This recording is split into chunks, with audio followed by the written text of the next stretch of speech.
Hello जी, नमस्ते। तो आज संडे है। वैसे तो ऐसा कुछ प्लान नहीं था खास, बट सोचा ये एक वीडियो बनाने का प्लान था मेरा बहुत टाइम से कि मैंने स्पेसिफिकली बेयर 650 क्यों ली। तो बस ये वीडियो उसी के बारे में है।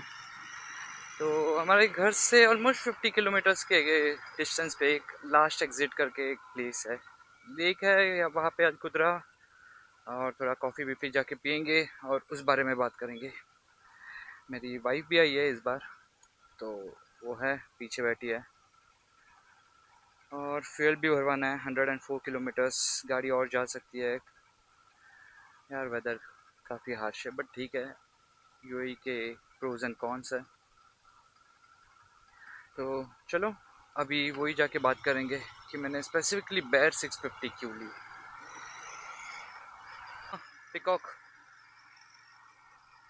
यहाँ पे हमारे घर के आसपास बहुत होते हैं, यहाँ पे बहुत घूमते रहता है। यहाँ पे एक और है बड़ी, आई थिंक ये फीमेल है, उसके किड्स बेबीज़ भी है। अब टोटल डिस्टेंस तो दिखा रहा है 44 किलोमीटर्स और रेंज दिखा रही है बाइक की 91। हाँ, मन कर रहा है ट्राई कर लूँ पूरा, क्योंकि अलकुदरा वहाँ पे जाने के बाद भी तो फ्यूल स्टेशन है, तो वहाँ पे ही फ्यूल भर लूँ। पर डर भी लगता है गलती से रेंज गलत ना दिखा दे ये। तो अभी रेंज दिखा रही है 57 किलोमीटर्स और डिस्टेंस टू रीच 21.8, ऑलमोस्ट 22 पकड़ लीजिए।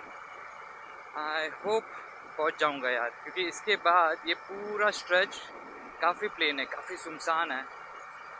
तो गाड़ी भगाने में तो यहाँ पे मज़ा है, बट कुछ है नहीं आसपास।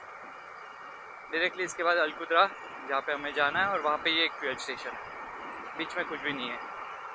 आई होप वहाँ तक पहुँच जाऊँ। तो ये स्ट्रेच काफ़ी अच्छा है यार, ये काफ़ी प्लेन है। अगर आप देखोगे तो ये ऑलमोस्ट नेक्स्ट 10 किलोमीटर्स ऐसे ही स्ट्रेट पैच रहेगा। अगर आपके पास सुपर बाइक है ना, तो ये स्ट्रेच काफ़ी अच्छा है आपको एंजॉय करने के लिए। हाँ, जगह जगह पे कैमराज है, जैसे कि ये वाला अभी लेफ्ट साइड में।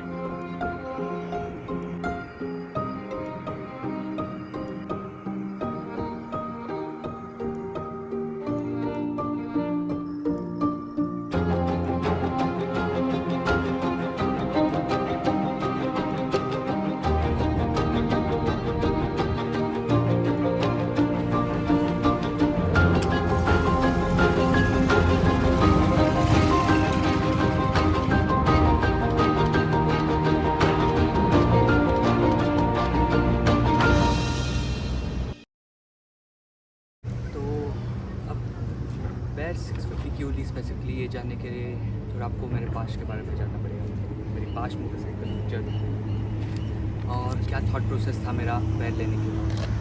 सो राइट नाउ आई एम 34 और मैं जस्ट 2 महीने पहले यहाँ पे दुबई में लाइसेंस लिया। लास्ट जो मेरी मोटरसाइकिल थी आई बिलीव इंडिया में थी, तो 2009 में मैंने पल्सर ली थी और 2014 तक वो यूज़ की थी यूएई आने से पहले। उस वक्त पे 12 के अराउंड 2012 में मैंने एक TSD क्लासिक भी ली थी। पैरेलली वो 2 बाइक्स थी और 2014 में यूएई दुबई आने से पहले मैंने वो दोनों बाइक के बीच दी थी। उसके बाद ऑलमोस्ट 10 इयर्स तक मैंने खुद की कोई पर्सनल मोटरसाइकिल ओन नहीं की थी। बीच में कोविड के वक्त जब इंडिया में था तब एक 110 cc की स्कूटर थी। बट अपार्ट फ्रॉम दैट कुछ और स्पेसिफिकली ऐसे कोई हायर सीसी बाइक चलाने का ज़्यादा एक्सपीरियंस नहीं है। 1-2 बार थोड़ी हार्ली और दुकाटी मॉन्स्टर चलाई थी इंडिया में, बट दैट्स इट। कंसिडरिंग यहाँ के रोड कंडीशंस काफ़ी डिफरेंट है, यू नो, काफ़ी स्ट्रेचेस प्लेन होते हैं, हाई स्पीड पे दूसरी गाड़ियाँ जाती है। So I wanted to make sure कि I am getting back into motorcycling after such a long time, तो कुछ ऐसा लूँ जो पावर मुझे हैंडल हो। उसके अलावा just because it's a new licence, मुझे कोई इतनी पावरफुल बाइक नहीं लेनी थी जो मुझसे हैंडल ना हो, कहीं पे जाके ठोक दूँ मैं गलती से। अपार्ट फ्रॉम दैट मेरा एक बजट था, उसके अराउंड ही मुझे देखनी, तो ऑफकोर्स उसके अराउंड बहुत सी लाइक YMT O7 या फिर सुजुकी हायाबुसा भी मिलती थी, और यू नो एक मन में टेम्पटेशंस काफ़ी थी, ले ली।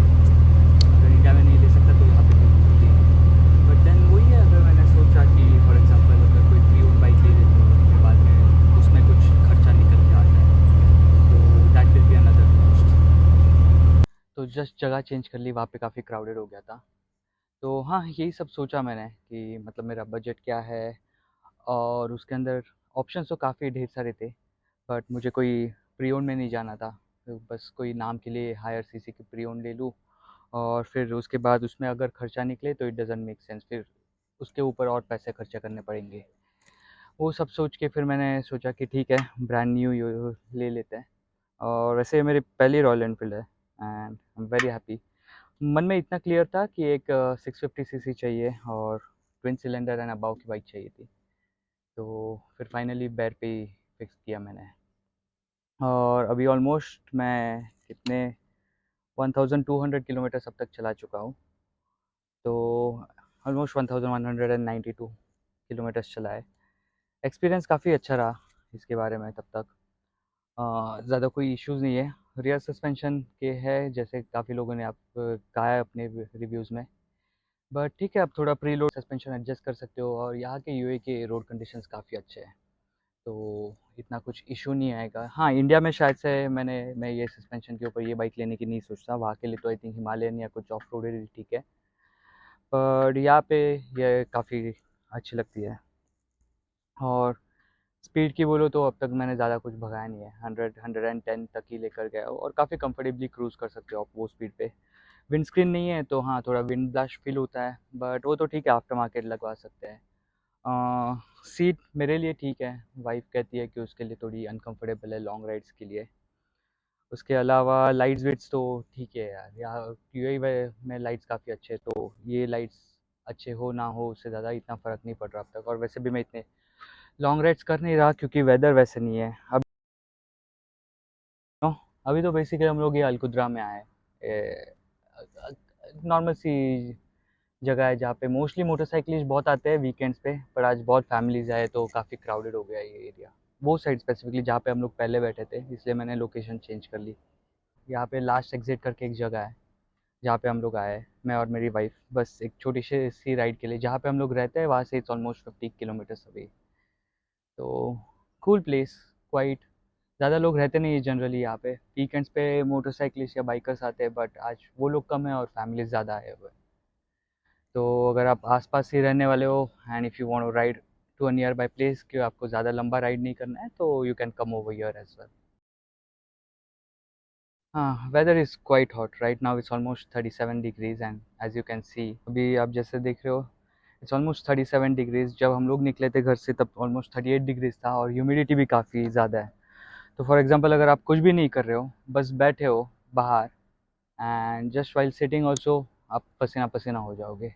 वो ये होता है यूएई में जनरली क्या होता है, नवंबर से मार्च अप्रैल तक वेदर काफ़ी प्लेजेंट रहता है। मोस्टली उसे राइडिंग सीज़न ज़्यादा प्रीफर करते हैं लोग, तभी टेम्परेचर काफ़ी अच्छा रहता है। बट अप्रैल मई के बाद चेंज होने लगता है, और काफ़ी ह्यूमिड और धूप सुबह के कारण। सुबह जब मैं ऑफिस ट्रैवल करता हूँ तभी फिर भी ठीक है, लाइक 9-9:30 को निकलोगे आप, तो आप फिर भी बाइक पे जा सकते हो, एज लॉन्ग एज आप कहीं पे ट्रैफिक पे रुकोगे नहीं। But by the time it's 11:30 12 o'clock, तभी सन काफ़ी तेज़ होता है, तभी काफ़ी धूप तेज़ होती है। तो at that point of time I would not even think of going outside. Motorcycle लेके ज़्यादा टाइम तो नहीं हुआ, बस एग्जैक्टली अभी लास्ट 19 जून को ली थी। सो टुडे इज़ 21 ऑलमोस्ट एक महीना हो गया, और 1200 किलोमीटर चला चुका हूँ अब तक। राइडिंग कम्युनिटी काफ़ी कूल है यहाँ पे। ज़्यादा जैसे मैंने कहा, डिपेंडिंग ऑन द वेदर। अभी तो फिर भी पिछले 1-2 साल में एवरीवन इज़ बीन सेइंग कि मोटरसाइकिल ज़्यादा दिखने लग गए, इवन इन दिस वेदर। पहले ऐसा नहीं था।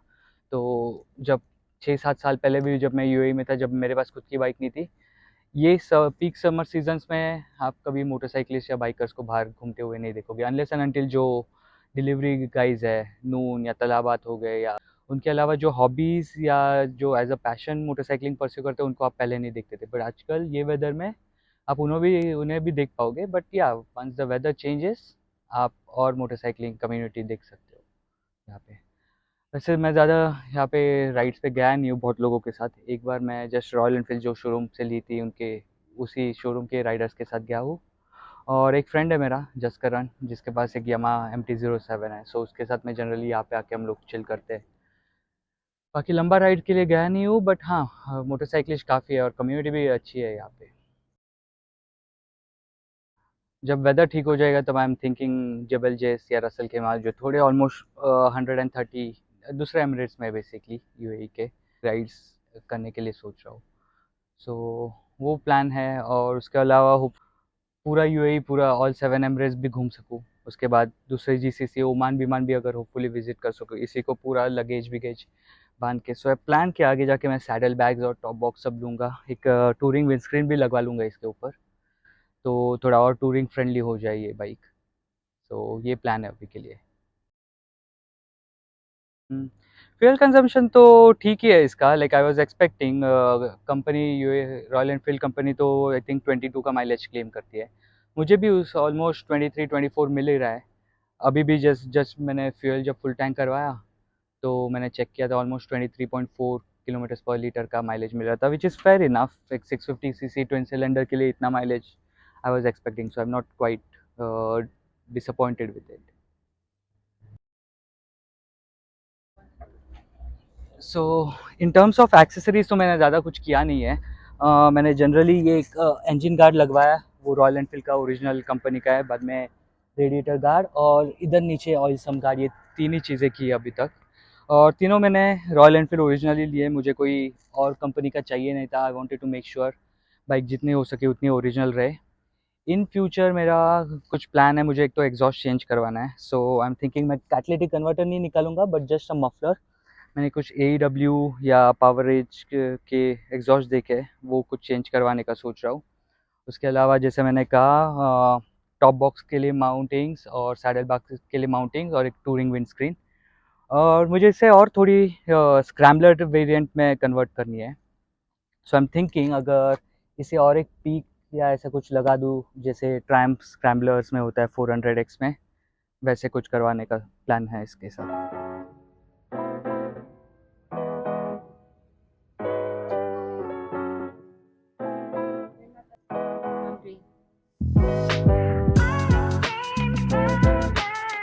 चलो यहाँ से निकलने का टाइम आ गया। अभी घर जाते हुए बीच में कुछ खा लेंगे, फिर दैट्स इट। कल से back to work, back to office.